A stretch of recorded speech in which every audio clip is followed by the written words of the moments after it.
Jamaica should have been the wealthiest, Caribbean country, but for some reason we have all of these assets. We have the beach, we have Bob Marley, we have Usain Bolt, we have all of these different things, but we just don't know how to monetize it well.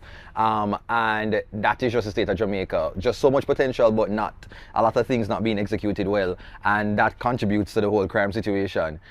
Because I cannot be removed from the experiences of the people who are in the inner city and understand if crime for them might be something that makes sense. It might be practical, it's within their reach. Going to UWI and going to pursue higher education, you can't do that when you don't have the resources and the wealth. Not everyone going to get a scholarship.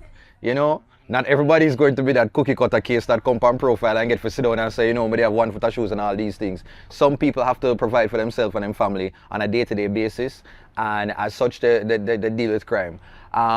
And the sad state of it is that, people don't want to invest in the country. They don't want to support things locally because they're very fearful, of coming back to a country that is just riddled with crime. You have family members who want to leave from England and come back to Jamaica, but when they look at the news, they hear about a lot of these people returning residents. As them come back the first week, somebody kill them. You get me? Them come back down, them say, alright, I want to retire now, enjoy my little last years them. And by the time them come back, there's somebody who holds them up, rob them, and all kind of things. And so more of these people, they don't want to return. And so when I think about Jamaican crime, it just like, it hurts me. Because if you really remove that from Jamaica, Jamaica is pretty much paradise. That's just the only thing that Jamaica right now, for the most part, just can't seem to control. We have the state of emergency going on, so that kind of quell the crime in Montego Bay and other areas. But without it, we don't know if we're going to return.